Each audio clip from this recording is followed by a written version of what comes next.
Frontal system patuloy pa rin magpapaulan sa ilang bahagi sa extreme Northern Luzon. Pero yung northeastern east na natiling nasa pagitan ng Taiwan. Kaya mga uulanin sa hilaga, bahagi ng Luzon, tatalakayin. At low pressure area na natiling mababa ang tsansang maging ganap na bagyo. Pero nasa halos baybayin na ito ng silangan ng Catanduanes Island.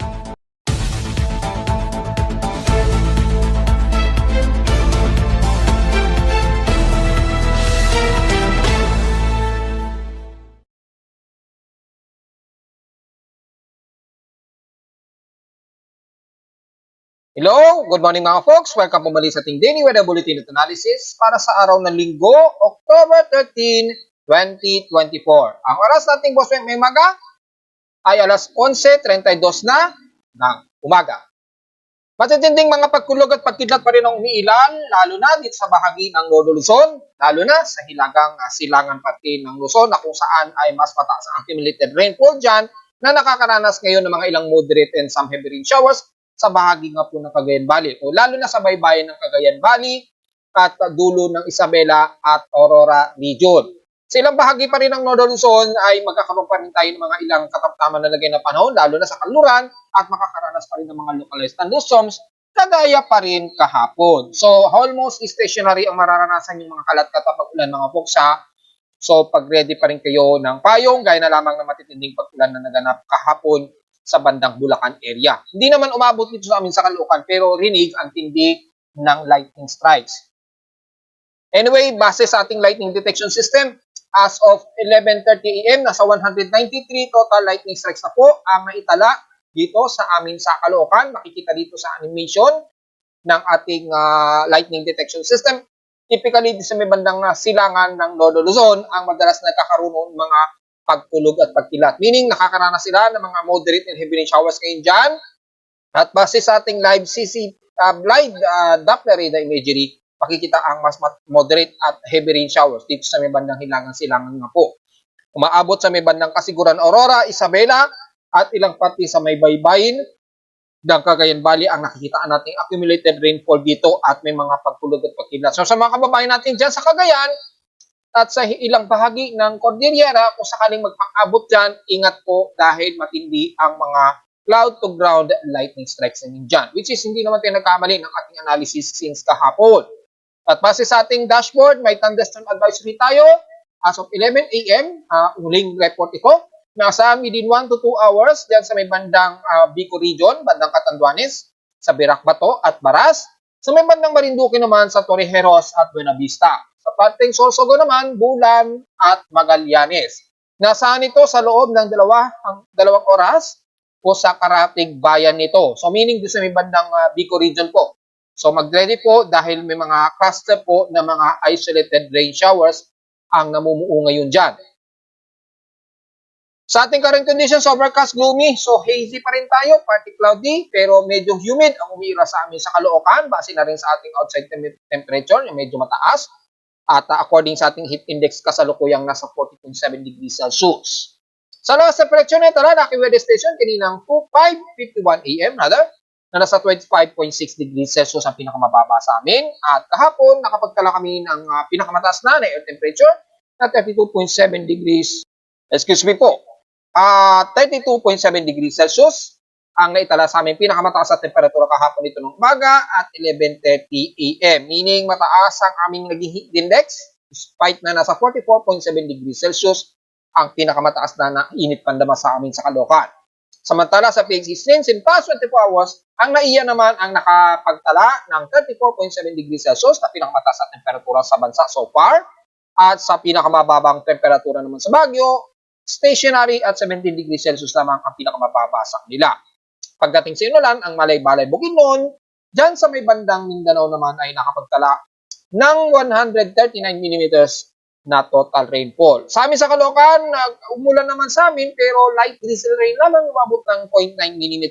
Dulot ito na matinding pag-ulan sa may bandang Bulacan area at bandang Quezon City. So hindi nagpang-abot din sa amin sa Caloocan masyado. Samantala sa space weather, normal na po ang ating X-ray flux. nag-normalize na rin ang ating geomagnetic field. Pero malaking naging damages sa mga satellite na mapapansin ninyo at i-discuss natin yung may kung paano naging epekto yan sa ating weather forecasting and analysis. Pakikita mo yung difference after effect kapag tumama yung matinding geomagnetic field o kahit anong space weather abnormalities. Samantala sa ating outside humidity, 76%, katamtaman po at tumaas ito ng 2% since last hour.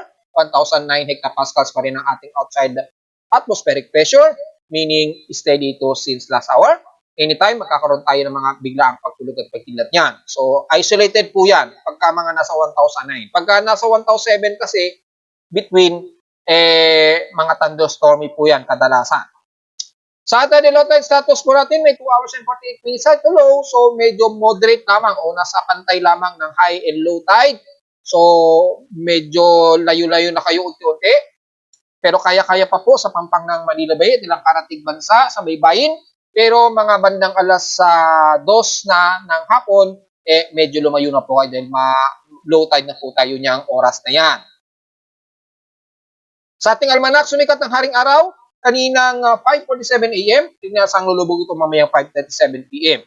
At ang ating moonrise na may waxing gibbous, 76% illuminated, sisikat naman ito mamayang hapon at 2:28 p.m. at kinabukasan ng madaling araw ng 2:16 a.m. naman ito lulubog. At sa ating local weather outlook, para ngayong linggo hanggang bukas na po yan, ng Lunes.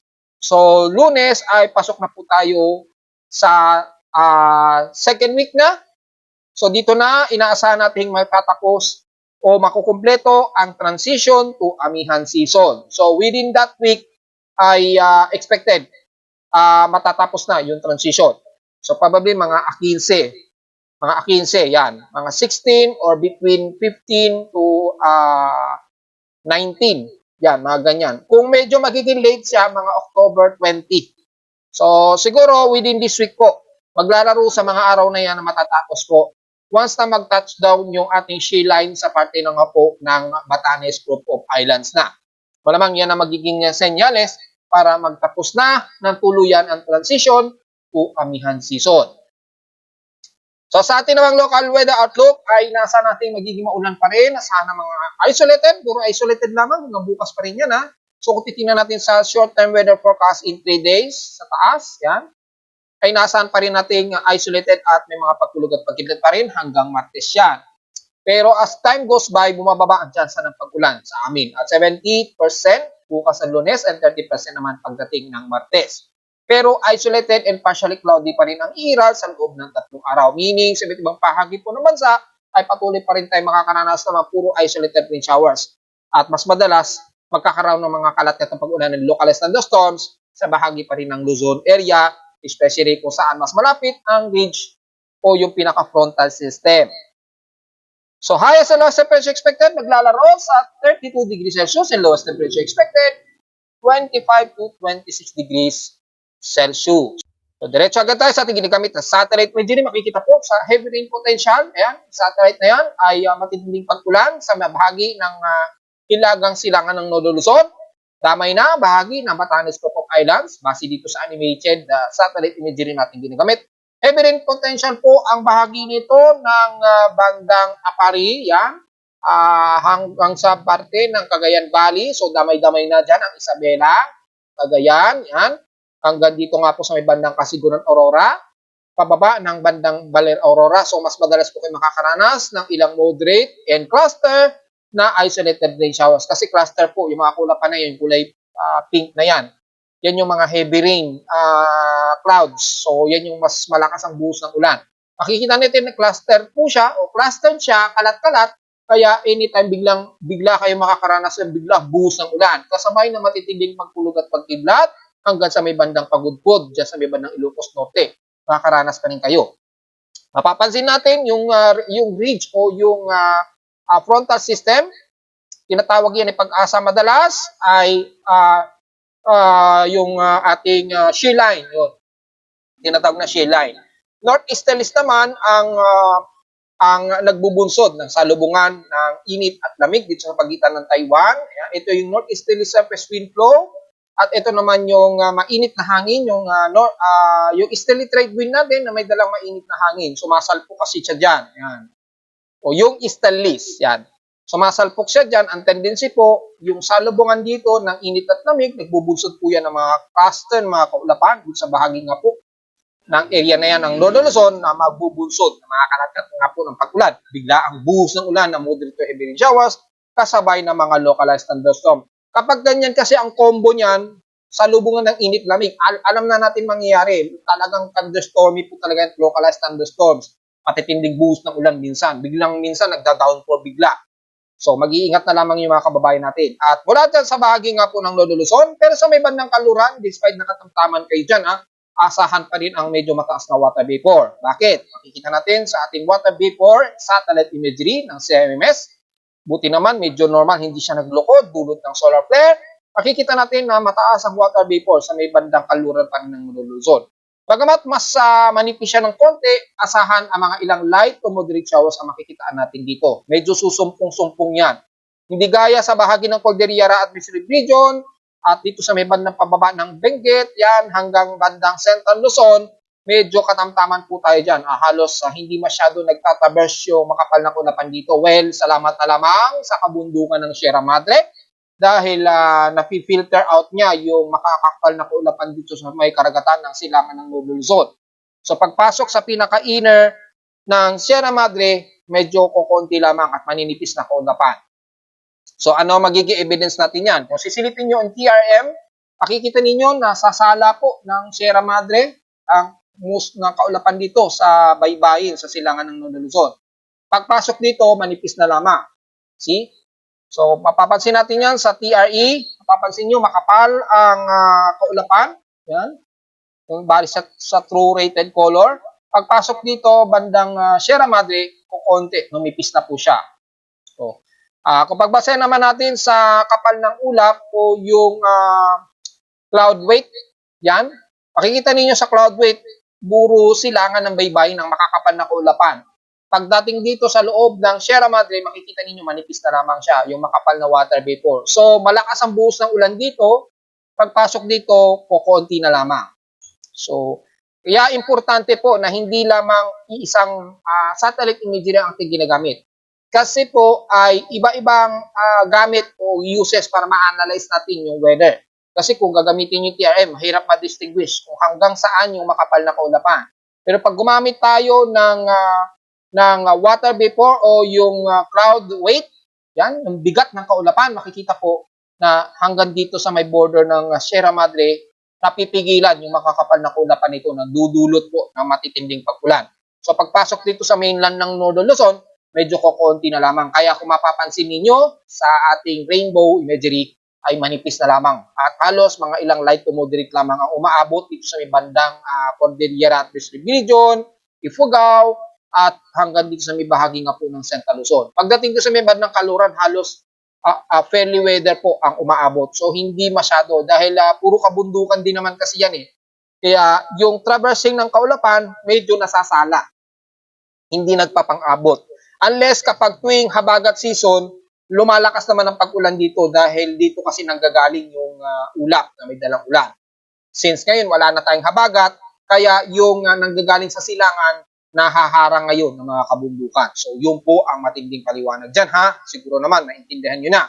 So, mga pag-uulan na mararanasan natin, just in case, kung pagbabasehan muna natin itong satellite imagery na dynamic para makita natin ang malapitan, mapapansin ninyo ang buong bahagi ng apare mula Balesteros, Lasang, Tugigaraw, Kawayan, hanggang Santiago po, makakaranas kayo ng mga ilang light o moderate at most of moderate rain showers. Pero pagdating sa may baybay na ito, ng Cagayan Valley, mas moderate and heavy rain showers naman ang mararanasan, kabilang na ang mga taga-Palanan, Isabela, Dimapigi, hanggang Kasiguran, Aurora. Siyempre, hindi lusot ang mga taga-Baler, Aurora po. So, magdala po at pag-iingat sa biglaang pagbaha just in case. Pero sa kanluran, mostly moderate ang mararanasan ng mga taga-Lawag, Ilocos Norte, pababa na yun ng Bigan, La Union, yan, damay na ang Baguio o Benguet, at bandang dito sa may bandang Dagupan, all the way hanggang bandang Zambales. Magiging tatamtaman po. Most of medyo moderate ang ating weather dyan. mas mainit po at mas maaraw. So huwag po masyadong magbibilat. Anytime na lalamang itong traversing ng mga kaulapan na magdudulot po ng mga party, tumusay cloudy sa kauluran ng Lolo Luzon. Wala naman sa may bandang Central Luzon pababa ng Metro Manila, medyo gloomy rin tayo dahil yung traversing ng kaulapan sa silangan nagpapang-abot. So patuloy pa rin tayo makakaranas ng mga isolated na kalat-kalat na pag-ulan na may pagkilat at pagkulog mga folks ha. Hindi pa rin natin niaalis yan.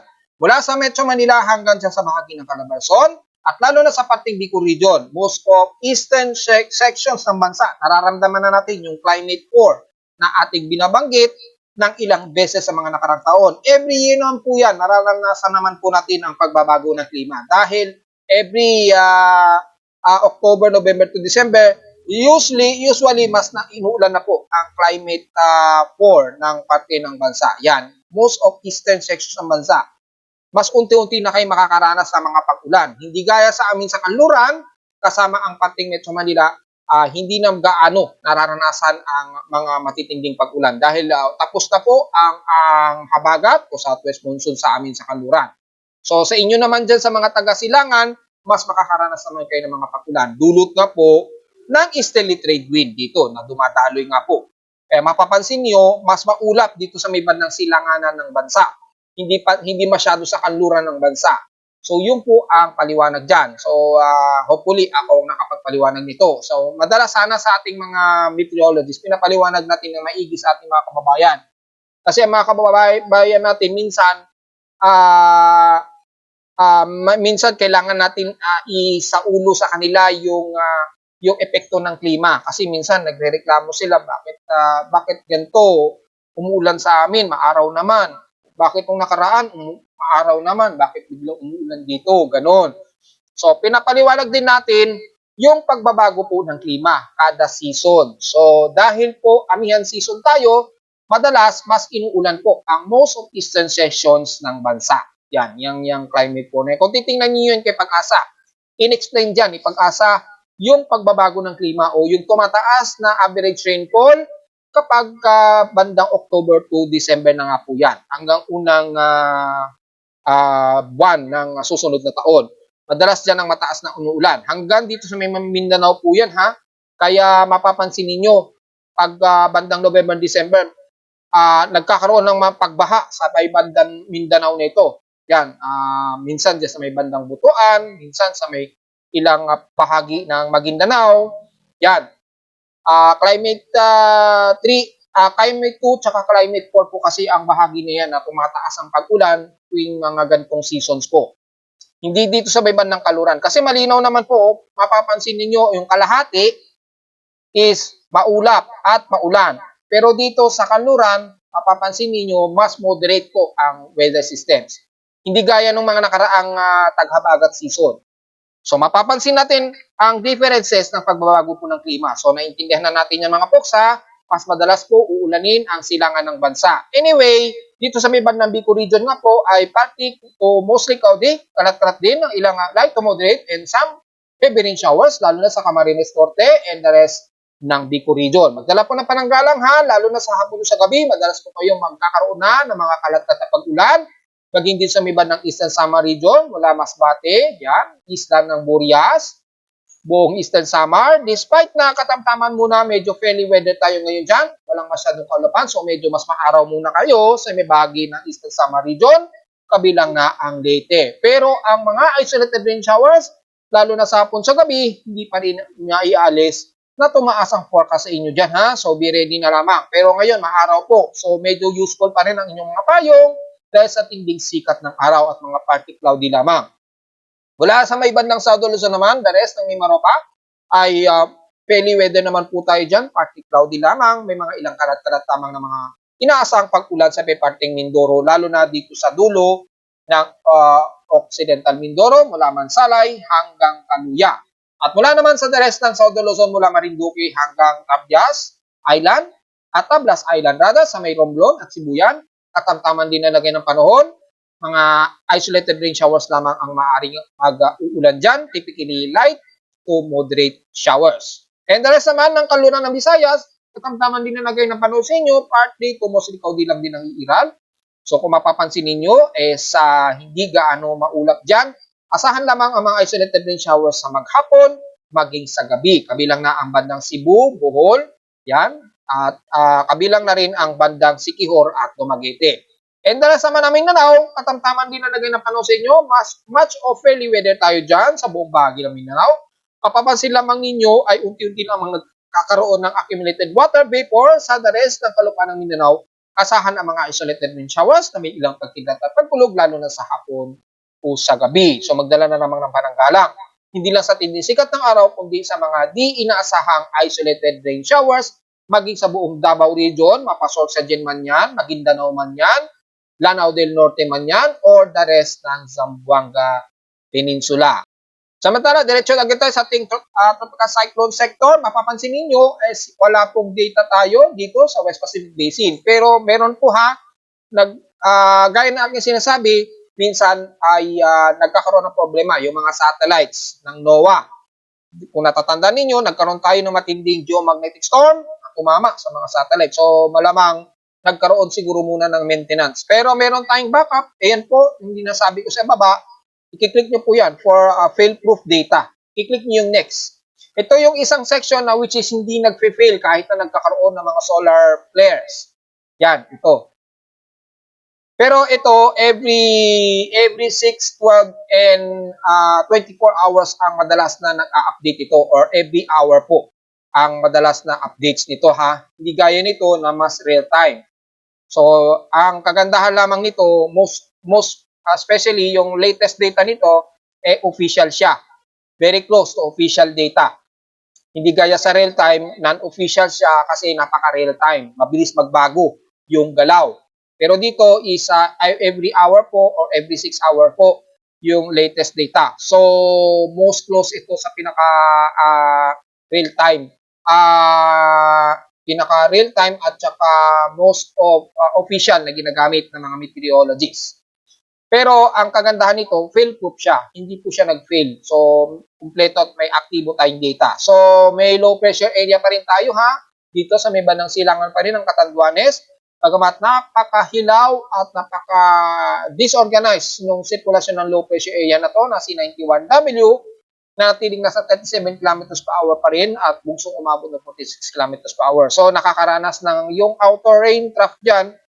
Asahan ang mga pag-ulan sa bahagi nga po ng Catanduanes, hanggang din sa may bahagi ng Naga, the rest ng Sorsogon area. So magpapang-abot yan. Mga ilang light to moderate showers lang naman ang madalas na iiral. Mga cluster lamang ng mga heavy rain showers ang maaring maranasan ninyo dyan sa may bandang Bicol region po. So mag-ingat na lamang sa biglaang flash floods kung sakaling biglang lumakas ang buhos ng ulan.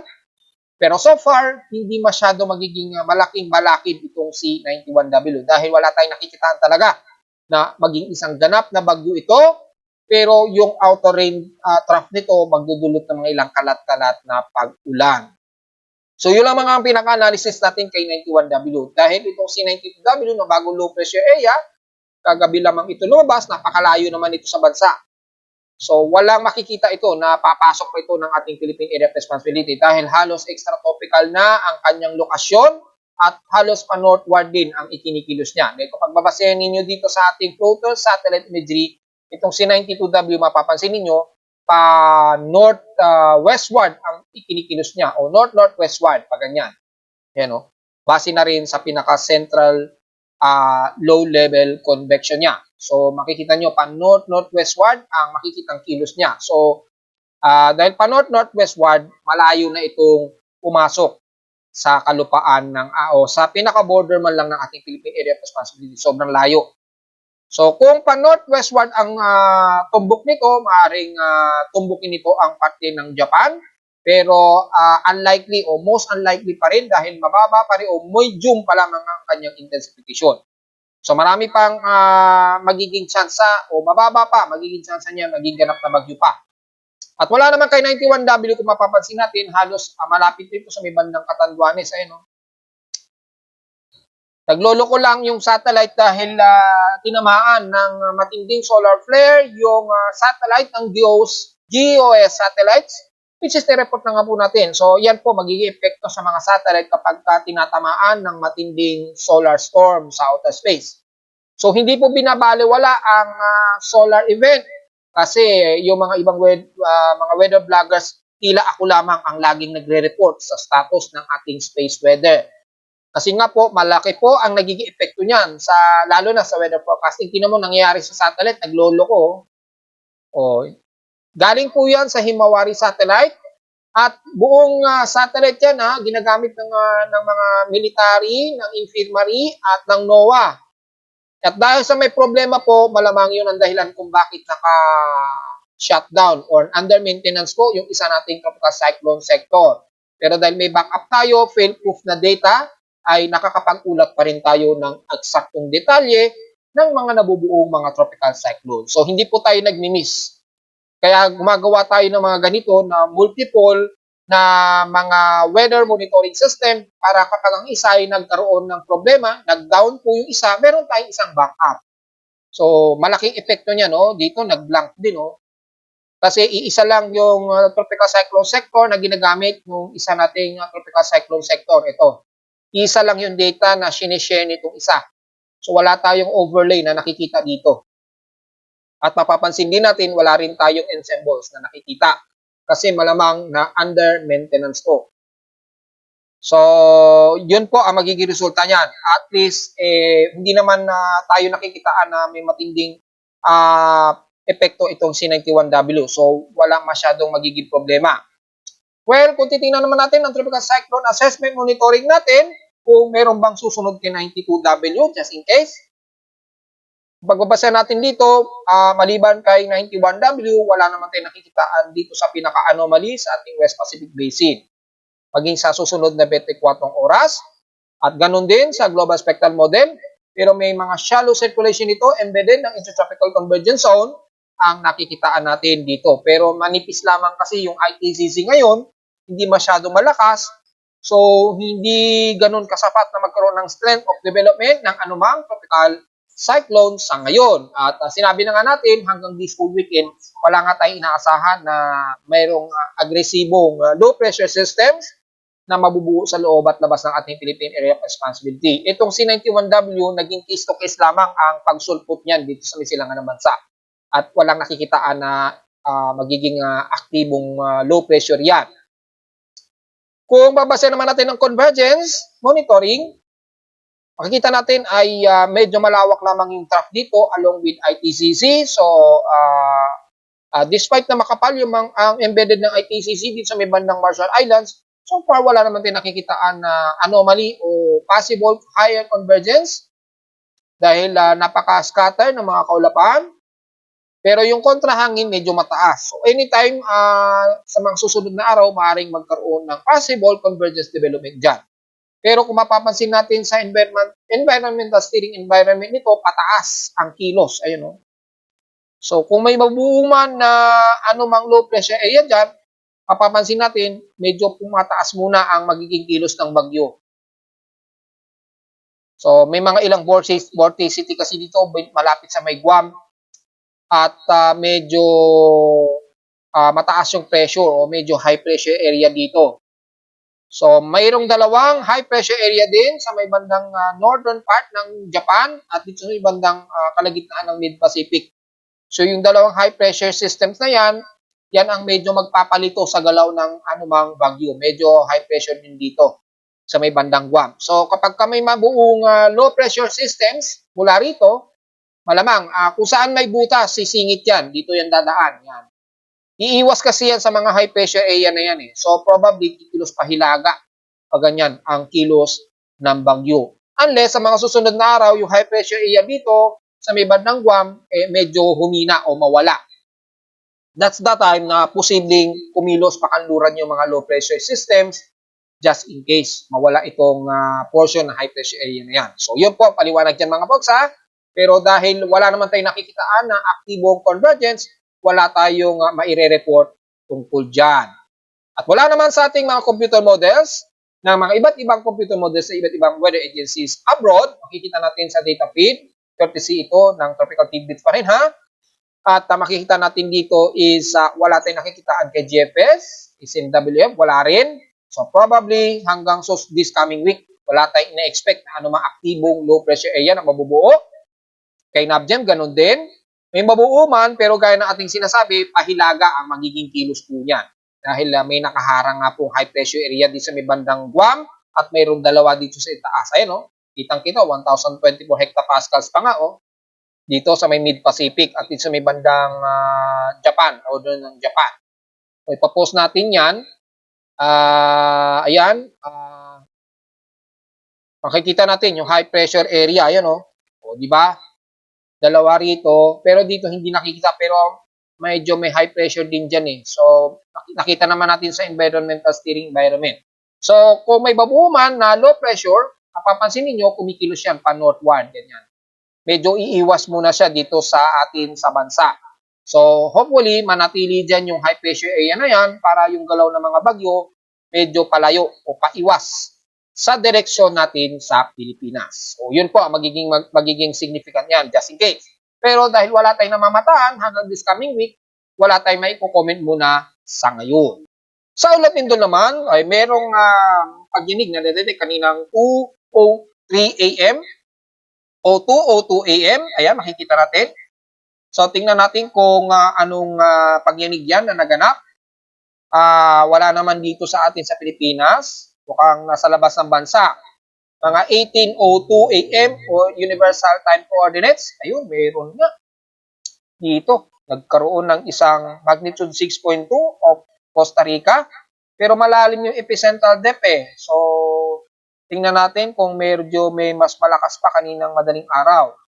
Costa Rica lang nakikita natin dito na may pinakamalakas na recorded na pagyanig.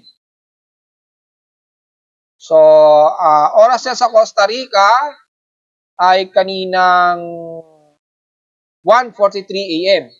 So, dito mga 2:02 a.m. na dito sa Pilipinas. Meaning, ito ay lindol mula sa Costa Rica. So, nag-travel siya na mahigit 30 minutes bago mag-arrive sa Pilipinas o na-detect na aking seismometer. So, ito yon. Magnitude 6.2 po ito, of course, ng Costa Rica. Yan. Gaano kalapit ito? Kasi sunod-sunod ng mga aftershocks niya sa karagatan ng Costa Rica. Bandang kanluran ng Hacienda, Santa Elena, southwest or east ng Nacascolo. Sako pa rin ng Costa Rica. Magnitude 6.2 po ito na may lalim na 25.4 kilometer ang lalim. So, since napakalayo niyan, talagang aabot ng mahigit sa halos 30 minutes bago mag-arrive yan sa Pilipinas na na-detect naman ng aking seismometer. Kaya makita mo, medyo manipis lamang siya. Pero at least kitang-kita po yung vibration niya. Ipapost natin yan since nag-active naman sa ating seismometer yung visuality nung lindol.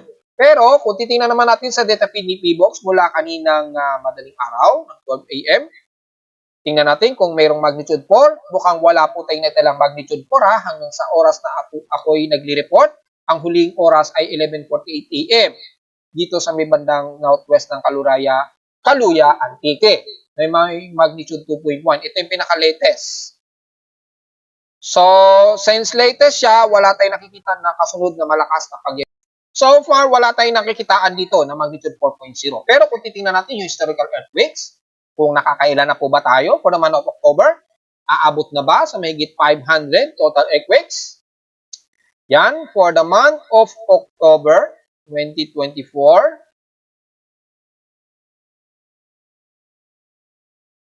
halos malapit na. Nasa 459 total earthquakes na po tayo ngayong araw.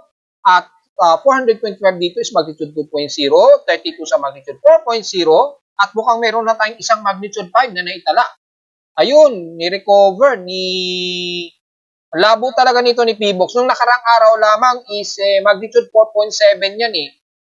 Ngayon, binalik sa magnitude 5.1. Hindi ko maintindihan si PBOX bakit pabago-bago sila ng desisyon. Nung nakarang araw lamang, magnitude 4.7 yan eh, or 4.8. Mga ganyan ang ano yan. Since naganap ang pagyanig, no October 10 pa, Thursday, which is yung nag-report ako, di ba? Magnitude 4.8 yan eh, o 4.7. Ngayon, binalik na naman nila sa magnitude 5.1. So, parang nire-review uli ni PBOX yung mga data. Tapos bigla nilang binabago. Bakit kaya ganun? Anyways, nadagdagan kasi ng isa, bumalik yung isang magnitude 5 plus na which is anong unang ni-report natin noong October 10 na dinigrade. Ibinalik din nila sa original. So medyo magulo itong si PBOX, nagkakagulo-gulo o nagkakabulbul din tuloy ang aking report. So dahil binalik ni PBOX sa magnitude 5.1, meron tuloy tayong bumalik na naman ang meron tayong record na isang magnitude 5.0 ngayong month of October at isang magnitude 6.0 which is ito yung naganap noong October 2 sa may bandang Catanduanes pa rin na may magnitude 6.1. So, total earthquakes natin nasa 459 at isang magnitude 5 plus at isang magnitude 6 plus na ngayon for the month of October 2024. At narito naman natin 3-day weather forecast para sa araw ng Linggo, October 13, 2024.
At hanggang dito na lang po ating daily weather bulletin at analysis para sa araw ng Linggo, sa October 13, 2024. Huwag po kalimutan na mag-like, share, and subscribe po sa ating YouTube channel. Visit lamang anytime sa ating website na www.timoweather.com para sa iba pang detalye na gusto niyo malaman. Hindi natin isama yung tanghali sa ating report. At most especially ang gaya lamang kahapon ng ating mararanasan. Maliban lamang sa may bandang northern o extreme northern Luzon na mas makakaranas sila ng moderate and heavy rain showers, lalo na sa silangan ng northern Luzon. At visit naman sa ating website sa gusto malaman ang dynamic and real-time events mula sa aking aparato mismo sa Caloocan. So, gusto niyo malaman ang real-time and dynamic events sa Caloocan, maging sa ating mga live CCTV snapshots, gusto niyo makita, dito lamang sa ating website at sa data feeds mula sa iba't ibang weather agencies. Maraming salamat po mga folks at magandang tanghali po sa ating lahat.